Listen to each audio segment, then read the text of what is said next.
Meus queridos, bom dia, boa tarde, boa noite. Professor Totti ao seu dispor. Nós queremos ver hoje a famosa lipofilia. Só que não se estuda lipofilia independente da hidrofilia. Uma substância lipofílica significa o quê? Hidrofílica significa o quê? Para entendermos bem e nunca mais termos problema no Enem, vamos ao início de tudo. Estarei fazendo uma revisão falando das substâncias que vão levar ao nosso interesse de entender lipofilia e hidrofilia. Eu quero repetir contigo a famosa salificação. Estou falando de compostos orgânicos, reações orgânicas. A salificação é a produção de um sal, que se caracteriza por uma ligação iônica. Como é que se produz um sal? A velha cantiga da inorgânica.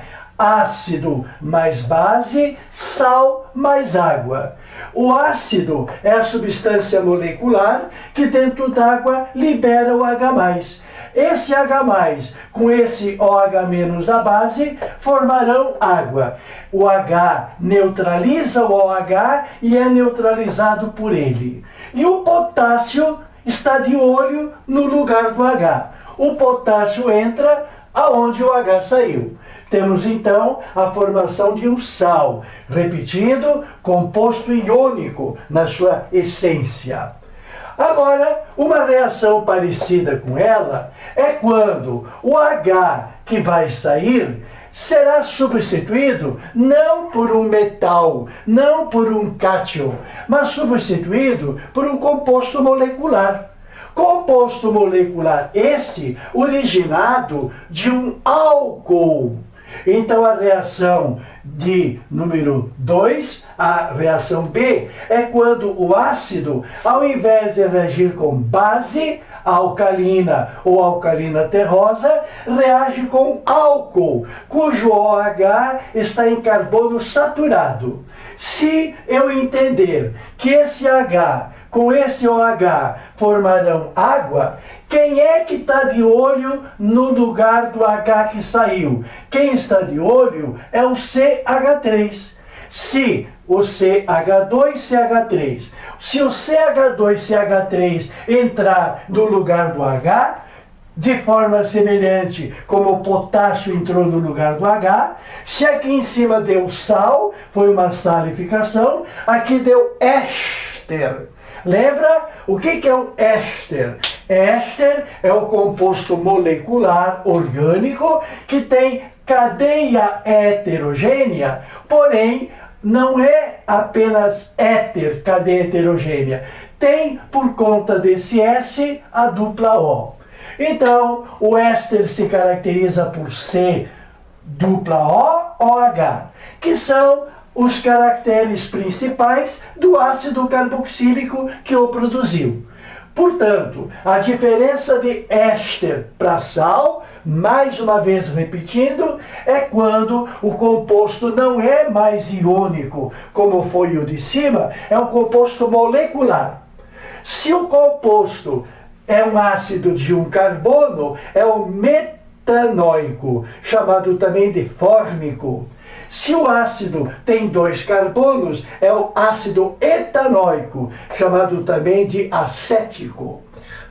Bem, o íco produz átomo. O metanoico me dá o metanoato de potássio. O ácido fórmico vai me dar o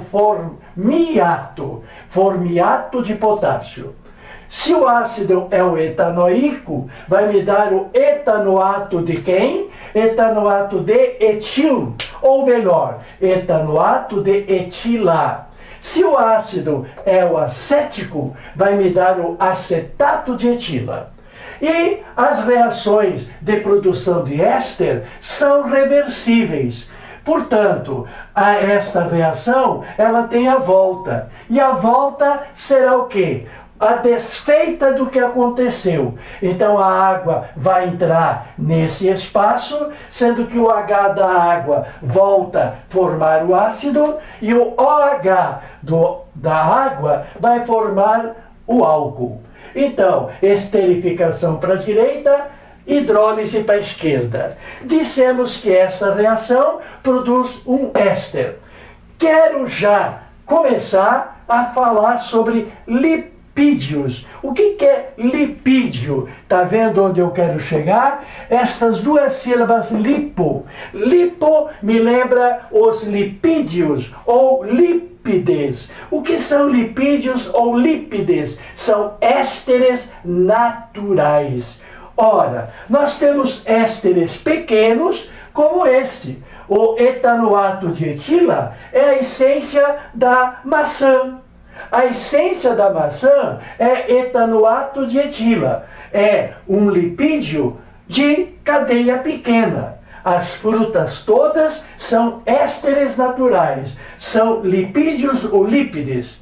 Se tivermos uma cadeia carbônica maior para a esquerda e maior para a direita, o lipídio muda de nome. De fruta chama-se cera. Por isso que as frutas têm uma cera em torno. Aquela casca é uma cera. É a mesma estrutura da fruta, só que de cadeia maior. Então, as ceras também são lipídios. Não estou falando de cera de ouvido. Pois bem, estou falando sim de cera de ouvido. Não estou falando de cera de assoalho. Porque a cera de assoalho aí é polietileno. Bom, e quem também é lipê? Opa, é lipê ou lipo. Quem também é lipídio ou lípide são os glicerídeos.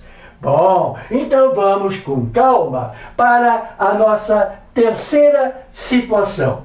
Qual é a terceira situação? É a mesma que a segunda. A reação B foi ácido mais álcool, dando éster mais água. A terceira reação é igual à segunda, porque também trabalha com ácido e também trabalha com álcool. Só que o ácido não é pequenininho como o ET ou o MET. É um ácido chamado graxo. Por que é chamado de graxo? Porque é encontrado na graxa animal. Quando você compra 1 quilo de alcatra, se for preparar direitinho para fazer um belo de um bife, tu vai ter que tirar a gordura, tu vai tirar a graxa fora. E esta graxa é quase que meio quilo. Infelizmente, eles nos vendem uma gordura exagerada no produto que nós compramos. Bom, e por que se chama de graxo? Porque é encontrado na graxa. Outro detalhe, vimos, tudo isso é revisão. Aliás, revisão do essencial, que eu considero absorvido por você. Tudo dividido em aulas passadas. Este ácido graxo, ele tem uma segunda característica, além de ser encontrado na graxa. Ele é extremamente fraco, porque ácido que se preze é aquele que liberta H+. Agora, se tivermos uma cadeia carbônica grande, como é o nosso caso, a cadeia carbônica empurra elétron. Então, para que o hidrogênio saia, ele sai na forma positiva, deixando o elétron para trás, deixando o elétron para o oxigênio. Se houver um grupo grande, formado de 14 carbonos mais 15, esses 15 carbonos empurram e este ácido ele é extremamente fraco. O que significa ser fraco? Que ele faz o seu papel com dificuldade. Ele libera o H dificilmente, porque o elétron está por cima dele. Ele não consegue se desgrudar do elétron. Os ácidos graxos que tu tens que saber são 3.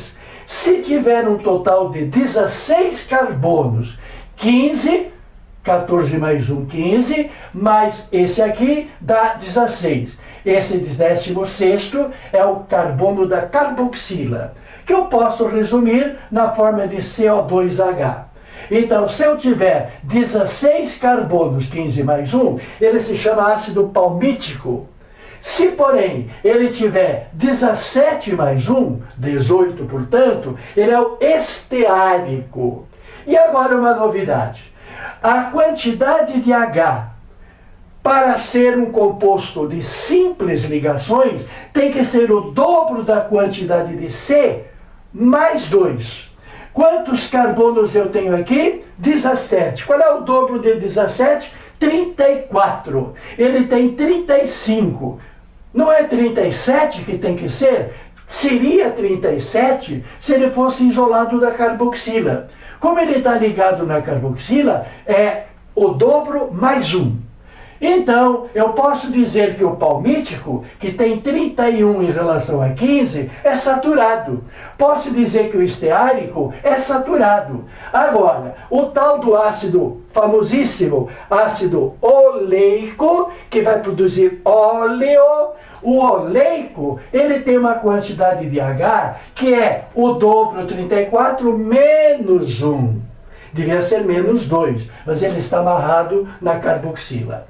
Então, se a quantidade de carbonos é menos que o dobro, aqui é uma dupla ligação. Eu deduzo que o oleico, ele tem dupla na estrutura. E ter dupla é ser insaturado. Muito bem. Então, se eu pegar um ácido, como na letra B1, etanóico, nesse caso eu tenho 14 mais 1, 15, mais 1, 16, eu tenho ácido palmítico.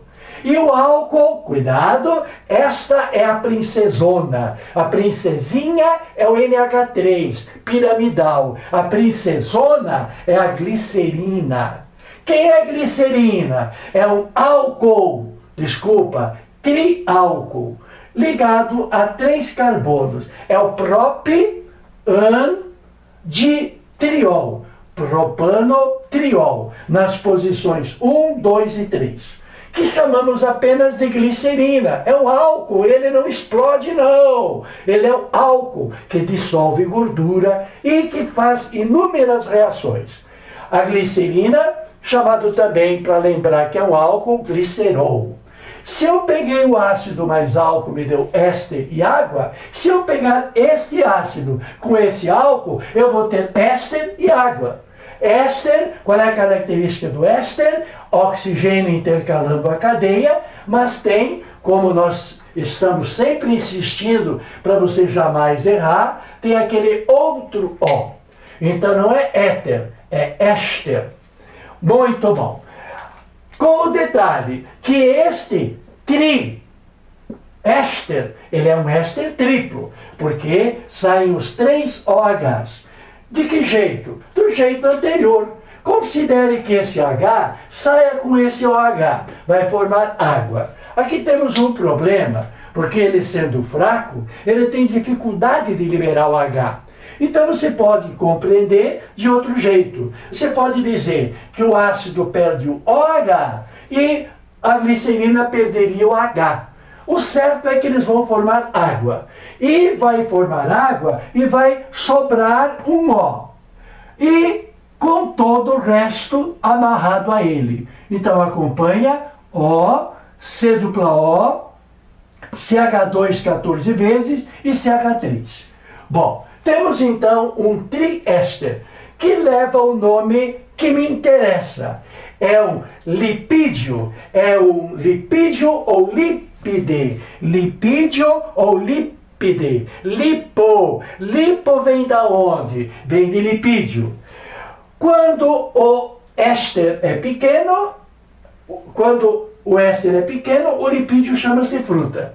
Quando o éster é grande de um lado e do outro, é cera. E quando for um glicerídeo, 3 vezes glicerídeo. Por que se chama de glicé? Glicé, meu querido, é devido à glicerina. Glicerídeo ou triglicerídeo é o éster proveniente do álcool chamado glicerina. Com um detalhe, claro, se você tem 3 OHs, esta operação de cima vai se repetir mais 2 vezes com esses outros 2 OHs. Então, eu vou precisar, para o balanceamento, eu vou precisar de 3 moléculas de ácido graxo para uma de glicerina. Lembra daquela proporção? A proporção é 3:1, dando 3. Bem, com detalhe, estamos revendo, já foi explicado tudo isso. Este triglicerídeo, que é um lipídio, ele tem uma característica. Ele vai ter um radical. Esse radical aqui, nós já explicamos. Ele tem 14 Hs mais um 15, a quantidade, ele tem 15 Hs, ele tem quantos hidrogênios? Do 14 vezes 2, 28, 31. Se ele tem 31 em relação a 15, ele tem mais que o dobro. Então esse radical aqui é saturado. Como eu escolhi moléculas iguais, eu vou ter um composto saturado. Então, este triglicerídeo é gordura. Qual é a característica da gordura? Primeira característica é um triglicerídeo. Toda gordura tem 3 ramos, 3 ramais, e os 3 ramais saturados. Ele é, na temperatura ambiente, sólido, a tal ponto que a gordura, claro, na frigideira, ela derrete. Mas se você deixar descansar e esfriar, ela volta ao estado sólido. Enquanto que, se aqui nessa cadeia lateral, você tiver, por exemplo, 17 carbonos e 33 Hs, tu vai ver que a quantidade é menos que o dobro. Cada 2 hidrogênios a menos quer dizer uma dupla. Se eu tiver C17H33, que é o caso do oleico, ele tem uma dupla na sua estrutura. Se ele fosse C17H31, ele teria 2 duplas na sua estrutura. Muito bem, então isso vai ser óleo. Qual a diferença de óleo para gordura? A estrutura química é possuir insaturação na molécula lateral. E outra característica, ele é líquido. E vimos lá atrás aquele importante problema.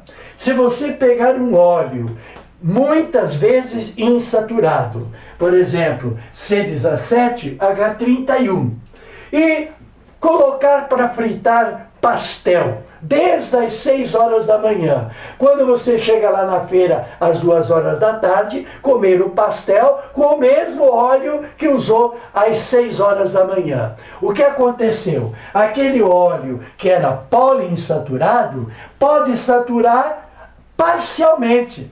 Então você vai ter uma gordura, porque a saturação do óleo vai se transformar em gordura. Você pode ter uma gordura originada do óleo, só que essa gordura vai ter ainda insaturação. Isso vai provocar o isômero cis e o isômero trans. Então você vai ter um óleo poliinsaturado, pelo aquecimento contínuo, se transforma em gordura saturada parcialmente. Então, se tiver uma dupla entre os carbonos, eu vou ter isomeria geométrica. Eu posso, então, ter a isomeria geométrica que me dá a gordura cis, que é positiva, porque é igual à nossa. Comer gordura cis, tudo bem, ela dissolve na nossa própria gordura. Agora, pode me dar também o isômero trans. A gordura trans não vai dissolver na nossa gordura. E se não vai dissolver na nossa gordura, para onde que ela vai? Ela vai ficar passeando pelo corpo. E a gordura trans lá no coração pode fazer um depósito. E aí, confusão pela frente. Pode entupir as artérias, que é o infarto. Conheço bem essa história, particularmente comigo mesmo. Muito bem. Bom, recapitulou? Quando eu for falar sobre lipose, já sabe, estamos falando de algo que é triplo, de algo que é ou saturado ou insaturado, mas orgânico apolar.